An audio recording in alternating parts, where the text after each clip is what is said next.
ఇప్పుడు ఎలాంటి జాబ్ కావాలన్నా మినిమం డిగ్రీ ఉండాలి. కానీ జస్ట్ ఇంటర్మీడియట్తో గవర్నమెంట్ జాబ్ వస్తే, అది కూడా సెంట్రల్ గవర్నమెంట్ జాబ్ అయితే మంచి ఆపర్చునిటీ కదా ఫ్రెండ్స్. కేవలం ఇంటర్మీడియట్తో ఎస్ఎస్సి సిహెచ్ఎస్ఎల్ నోటిఫికేషన్ వచ్చేసింది.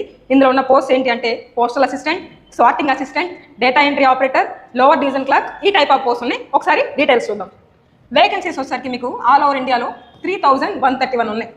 క్వాలిఫికేషన్ ఇంటర్మీడియట్ సరిపోద్ది. డిగ్రీ ఆర్ బీటెక్ స్టూడెంట్స్ కూడా మీరు అప్లై చేసుకోండి.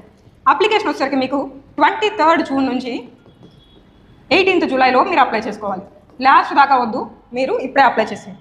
ఎగ్జామ్ డేట్ చూడండి, 8 నుంచి 18 సెప్టెంబర్ ఈ లోపు మీకు ఎగ్జామ్ జరిగింది. ఈ మీన్ టైంలో ఎప్పుడైనా మీ ఎగ్జామ్ డేట్ రావచ్చు.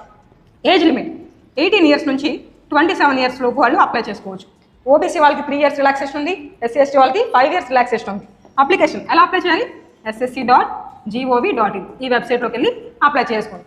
అప్లై చేసిన తర్వాత మనం ఏం చేయాలి? ప్రిపరేషన్ స్టార్ట్ చేయాలి. మనకి ఎలాగంటే ఇప్పుడు సిహెచ్ఎస్ఎల్ ఎగ్జామ్ 200 మార్క్స్కి జరిగింది. ఇందులో 4 సబ్జెక్ట్స్ ఉంటాయి, తెలుసు కదా ఏంటో? Quant, reasoning, English, GK. 200 మార్క్స్కి మనం 140+ ఏం చేయాలి? అప్పుడే మనం ఈ జాబ్ క్రాక్ చేయగలం. ఇందులో మెయిన్ ఫెచ్చింగ్ ఏంటి అంటే ఎల్డీసీ నుంచి ఫస్ట్ ప్రమోషన్తో మనం యూడీసీ దాకా వెళ్ళొచ్చు, సెకండ్ ప్రమోషన్తో ఇన్స్పెక్టర్, సూపరింటెండెంట్ దాకా వెళ్ళొచ్చు అనమాట. దీనికి మనకి కేకే సార్ సపోర్ట్ ఉంది.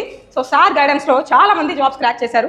మీరు కూడా యాప్ ఇన్స్టాల్ చేసుకొని కోర్సెస్ ఒకసారి చూడండి, కరెక్ట్గా ప్రిపేర్ అయ్యి జాబ్ కొట్టండి. All the best.